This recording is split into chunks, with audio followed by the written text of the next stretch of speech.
Hi everyone! It's been a little longer than planned since the last entry, mostly because the history of the Bellarmine Jug is just a little bit more interesting. In part 1, we'll be looking at the history and geometry of the 3D scanned example. In part 2, I'll give a little context on the 17th century and discuss some of the factors that might have influenced this jug. In part 3, we'll take a deeper dive into the fascinating tradition of the bearded man and take a look at the replica jug that I've made. This type of jug is called a Bellarmine jug or a Bartman jug. The name derives from the old Germanic Bartman for bearded man. Each is adorned with the face of a bearded man that is typical to this type of jug. Jugs are defined by their shape in this case, not their size. Specifically, they are liquid vessels tapered to a spout and lifted by a handle. In this case, they're all salt glaze stoneware, and they tend to have this beer belly shape to them. This particular one was unearthed in southern England. It took some Twitter trolling, but it seems this one came from Staffordshire and is thought to date from the 1600s. That's the post-medieval, or Renaissance period, for anyone keeping track. Most of these jugs were produced in northern Europe, starting in the Cologne region, and shipped nearly worldwide from the North Sea on an ever-widening trade network. Experts suggest, however, this one was produced more locally to where it was found in the UK, possibly made by immigrant potters. Once again, we have the 3D scan from the Scans of the World collection on My Mini Factory, and this particular scan comes from the Museum of Archaeology and Anthropology, located at the University of Cambridge in England. These jugs all have a flat base and taper smoothly to a rounded neck with ridges, presumably for attaching cork wires or other ties. They seem to have been turned out from a pottery table and have flat bases. They have a globular center where most of the liquid would sit. Of note, the jug we have scanned is not actually straight or symmetrical, as are many of the other examples we see. You don't notice until you start to examine it closely, but the base isn't square with the axis of the jug. Looking closely at the top, we also see the upper lip isn't really at right angles to anything either. Now I suppose there's no particular reason it had to be straight and plumb within limits. Since none of these bottles is going to go anywhere near a bottle washing machine or rotary bottle filler,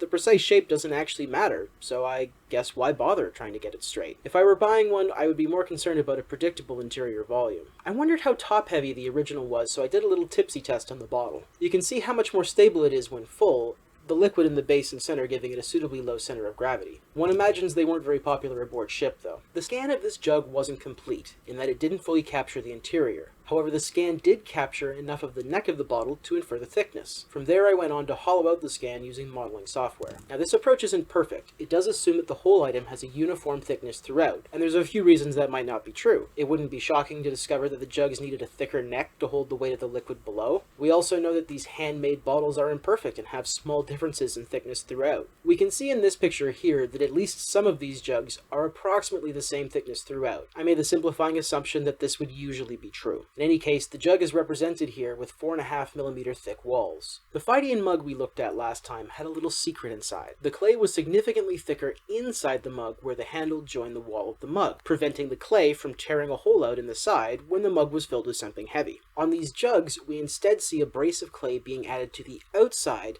to allow the handle to bear the weight of the fully filled jug. So the ancient Greek mug had walls about 2mm thick. So this jug is more than twice as chunky. This feels much more like somebody made a lot of them and made them either to last, to take some mild carbonation, or because the Dark Ages entailed the loss of pottery skill. Measuring the brimful volume of the hollowed out replica shows an internal capacity of 150 milliliters, almost 5 ounces even, or 5/8 of a cup. Regardless of whether or not I got the interior of the bottle correct, the opening of this bottle is small. Very small. It's easy enough to pour a fine stream of liquid into the opening. Pouring out, on the other hand, was an entirely different affair. It was next to impossible to pour out of the bottle without glugging, leading me to conclude that it very well may have been intentional. I'm not sure if this was to act as a measuring feature, as each glug will be about the same volume of liquid. It could just as easily have been a mistake on the part of the potter who may have been working in a rush. I would also point out that the narrower the neck, the smaller the cork. Depending on the price of corks, this might have influenced jug design. Similarly, it might have been easier to get a good seal around a small cork. This is a period where good quality wood is in increasingly scarce supply in Europe, and wood imports from the colonies would still contain mostly native tree species and not necessarily provide good cork material for European manufacturers. Considering that it is likely the individual was consuming a single serving out of this container, an aerating glug may have enhanced the enjoyment of perhaps a wine. Aeration changes the types of flavors that are dominant in many beverages, and a glug feels a little bit like a mouthful. Like the Phidian mug, however, this fits straight into the palm of the hand very naturally. The handle on it seems like it must have been for hanging the jug or tying it to things. It's really too small to get a finger into. You can use your thumb and forefinger to pinch the handle to pour. Again, in contrast to the mug we looked at last time, the surface of this is very rough. The body of the jug is much thicker, and the decoration much rougher and simpler. The description description of the scan details, the body has been decorated with a medallion of a star within a shield. I'll be honest, on the scan that we have, I can't really make out what is inside the medallion,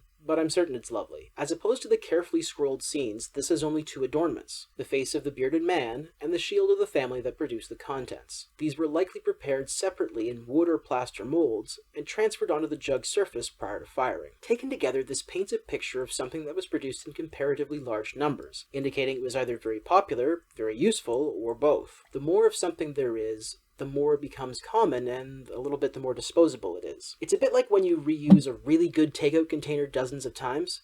It's not garbage, but it's not exactly precious. Clay containers were often smashed when traveling, rather than returned. After all, they're fairly heavy.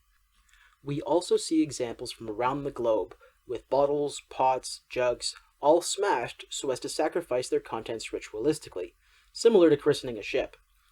Mostly, though, they were washed and reused repeatedly until they came to a natural, shattering conclusion. The labor and time required to produce them meant single use wasn't really realistic unless it was a special occasion. That's all for part 1. I'll see you in part 2. If you're already familiar with alcohol in the 17th century, maybe you want to skip right ahead to part 3.